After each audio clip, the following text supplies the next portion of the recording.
नमस्कार साथियों, स्वागत है आप सभी का वाईफाई स्टडी 2.0 पर। मैं हूं अंकित अवस्थी, आप हैं मेरे साथ में एक महत्वपूर्ण विषय पर चर्चा करने के लिए। और चर्चा इस बात की है कि भारत में चीन का स्पेस रॉकेट गिरा है। और भारत में चीन का स्पेस रॉकेट कहाँ गिरा है, इसरो का दावा क्या है, इसरो इस चीज को कैसे देखता है, आज के सेशन में इन तमाम बातों के बारे में जिक्र होगा। इसरो की टीम इस पूरे मसले पर जांच करने के लिए पहुंचेगी 3 अप्रैल के दिन महाराष्ट्र के चंद्रपुर नाम के जिले में पवनपुर नाम के गांव के अंदर एक अज्ञात वस्तु आकर के गिरी। एक नहीं, असल में 5 ऑब्जेक्ट थे जो कि आसपास के क्षेत्र में जाकर के गिरे। और पूरी तरह से दावा किया जा रहा है कि ये अज्ञात वस्तुएं जो आकर के गिरी, ये चाइनीज रॉकेट की थी।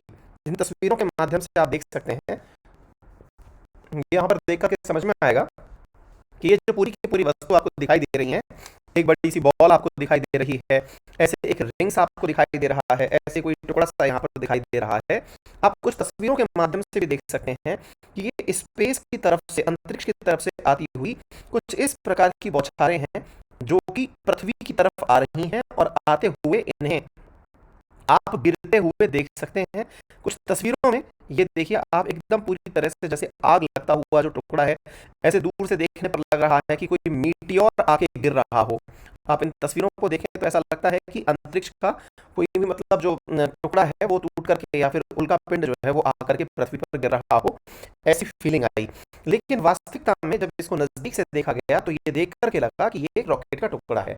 अब एक बड़ा सवाल बनता है, बड़ा सवाल ये बनता है कि साहब ये बताइए कि ये जो टुकड़े आते हुए पृथ्वी पर दिखाई दे रहे हैं, ये अंतरिक्ष में किसी रॉकेट के टुकड़े हैं, इसकी कैसे जानकारी मिली, यानी कि कैसे इस बात को कह सकते हैं आप। तो देखिए, इन टुकड़ों को पहले तो आप ध्यान से देखें, और देख करके फिर मैं आपको कुछ जानकारी देता हूँ। असल में देखिए, आपको यहाँ पर एक इस प्रकार से लगा हुआ, आप इसको समझिए कि सैटेलाइट लॉन्चिंग व्हीकल के साथ में रॉकेट देख रहे हैं।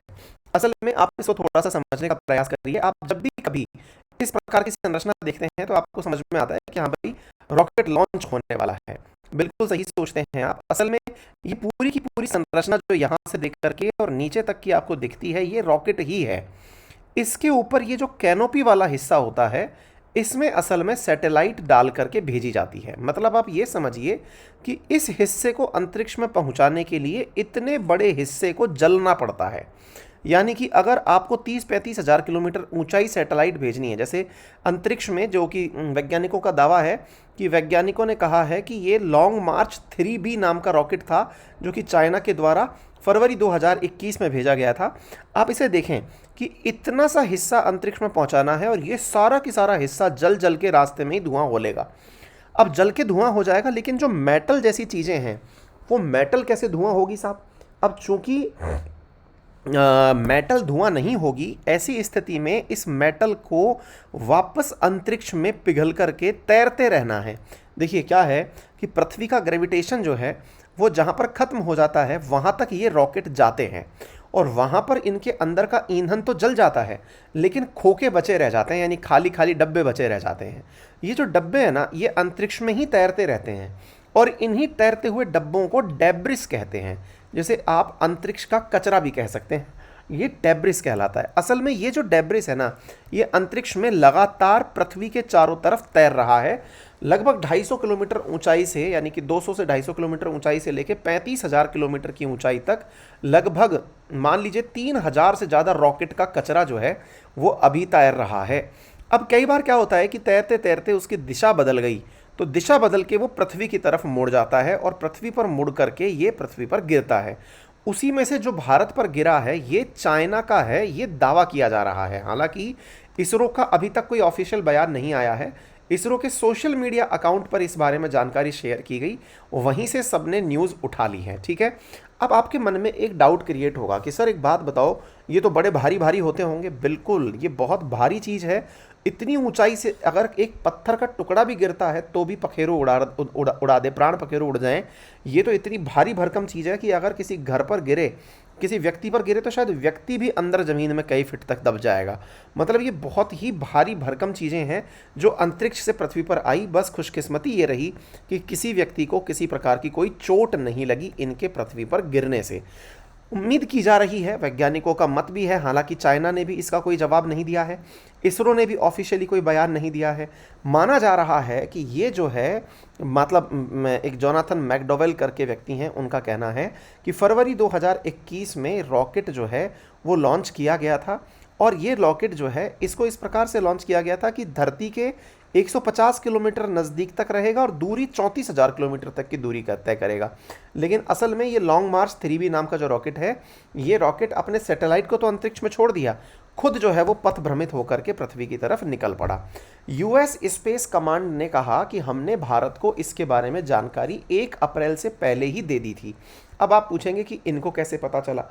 देखो, अपने इसरो ने भी ना ऑलरेडी अंतरिक्ष में उड़ रही अपनी सैटेलाइट्स को, आप सोचो, यहां से कोई टुकड़ा आके पृथ्वी पर गिर रहा है तो अपन को बहुत टेंशन है, लेकिन अगर कोई ये टुकड़ा तैर रहा है और तैरते तैरते अनियंत्रित गति से सही सलामत चल रही सैटेलाइट से अगर टकरा जाए तो उस सैटेलाइट का बहुत बड़ा नुकसान कर सकता है। इसलिए भारत के अंदर बेंगलुरु में नेत्रा नाम से एक इकाई विकसित की गई है, जो कि अपने सारे सैटेलाइट्स का ख्याल रखती है कि कोई उससे टकरा ना जाए, और अगर टकराए तो उसे दाएं बाएं कर दिया जाए, यानी चला करके साइड में कर दिया जाए।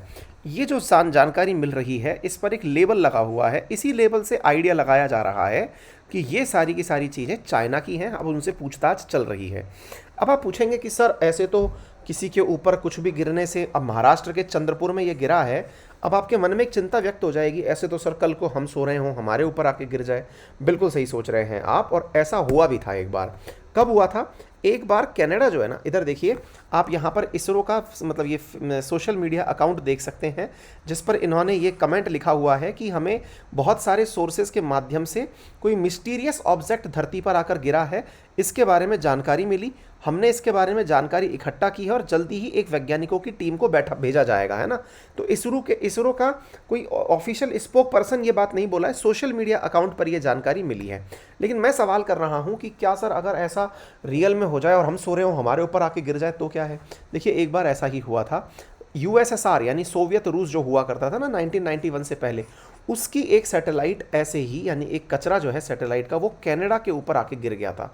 उस कनाडा के ऊपर 1978 के बात है ये, आप सोच के देखिए, ये खबर देखिए आप, 1978 की शायद आप देख पाएँ।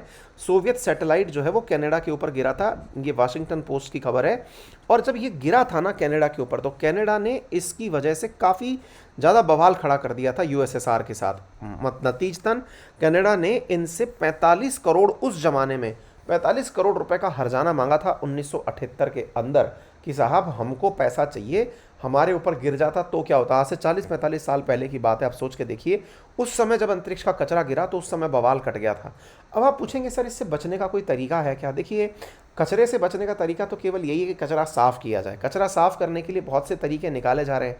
अंतरिक्ष में कई सैटेलाइट ऐसी लॉन्च की जा रही हैं जिनसे कचरे को इकट्ठा करके रख लिया जाए, लेकिन वास्तविकता में अंतरिक्ष जो है वो आने वाले समय में एक बहुत ही चुनौतीपूर्ण स्थान होने जा रहा है। क्योंकि जब एक देश की सैटेलाइट, अब विशेष रूप से जब एलन मस्क जैसे लोग अंतरिक्ष के अंदर पूरी सैटेलाइट का जाल ही बिछा दें स्टारलिंक परियोजना के नाम से, उसकी होड़ाहोड़ चीन वाले अलग सोच रहे हैं, इंडिया में एयरटेल वाले अलग सोच रहे हैं वन वेब के माध्यम से, तो अंतरिक्ष आने वाले समय में एक बहुत ही, मतलब ऐसा समझिए, क्षेत्र होगा जिसके अंदर बचाव को लेकर के काफ़ी ज़्यादा दिक्कतें आएंगी। फिलहाल आइडिया है कि 3000 एक्टिव सैटेलाइट अंतरिक्ष में तैर रही हैं और लगभग 3000 इनएक्टिव सैटेलाइट भी तैर रही हैं। मतलब ये सोचो, ये इनएक्टिव सैटेलाइट का मतलब डेब्रिस नहीं है, ये वो है जो सैटेलाइट का उम्र पूरा हो गया, मतलब उनकी बत्ती बुझ गई अब, लेकिन वो धरती पे नहीं आ रही हैं, वो वहीं तैर रही हैं, अंतरिक्ष में तैरना शुरू कर दिया उनने। अब वो काम की नहीं बची, मतलब ऐसे समझो कि गाड़ी जो थी वो जितने साल चलनी थी चल ली, अब वो कचरा होगा, मतलब वहीं तैर रही है ना। तो अब सोचिए कि इसको लेकर के क्या दुनिया भर के देशों ने कभी कोई चिंता व्यक्त नहीं की, करी थी। 1967 के अंदर एक आउटर स्पेस ट्रीटी हुई जिसमें यह तय किया गया कि अंतरिक्ष किसी का नहीं है, अंतरिक्ष सबका है। यानी कि एक प्रकार से ऐसी ट्रीटी स्थापित की गई जिसमें कि 109 देशों ने साइन किया कि भाई ऐसा नहीं है कि इंडिया के ऊपर का जो आकाश है वो इंडिया का होगा। जैसे अपने नहीं होता है कि भाई मेरे सामने की जगह तो मेरी होगी, घर के सामने गाड़ी तो मैं ही खड़ा करूँगा, मेरे सामने का समुद्र तो मेरा ही होगा। अंतरिक्ष में ऐसा नहीं है। अंतरिक्ष में 100 किलोमीटर तक की रेंज तक कोई भी अपना देश अपना मान सकता है। उसके ऊपर जो है ना वो अंतरिक्ष सबका है, और यही कारण है कि अंतरिक्ष के उस क्षेत्र में दुनिया भर की सारी सैटेलाइट तैरती रहती हैं। यदि ये जानकारी आपको पसंद आई हो तो इसे ज़रूर शेयर करें। चैनल पर नए हैं तो सब्सक्राइब करें। मेरा रेफरल कोड है अंकित10, जिसका यूज़ करके आप अनअकैडमी पर किसी भी सब्सक्रिप्शन पर 10% डिस्काउंट प्राप्त कर सकते हैं। किसी भी प्रकार की सहायता के लिए आप हमें हमारे टेलीग्राम चैनल अंकित अवस्थी सर पर दिए कॉन्टैक्ट नंबर पर संपर्क भी कर सकते हैं। अनअकैडमी पर तमाम कोर्सेज पर 10% डिस्काउंट आपको अंकित10 यूज़ करने से प्राप्त होता है। अगर जानकारी समझ में आई हो तो यूज़ करें। साथ में यूपीएससी सब्सक्रिप्शन के लिए अनअकैडमी आपको ईजी ईएमआई ऑप्शन भी उपलब्ध करा रहा है, जिसमें कि आपको 0% इंटरेस्ट रेट के साथ में ईजी ईएमआई ऑप्शंस के साथ में क्लासेस प्राप्त हो जाती हैं। अपना ख्याल रखें।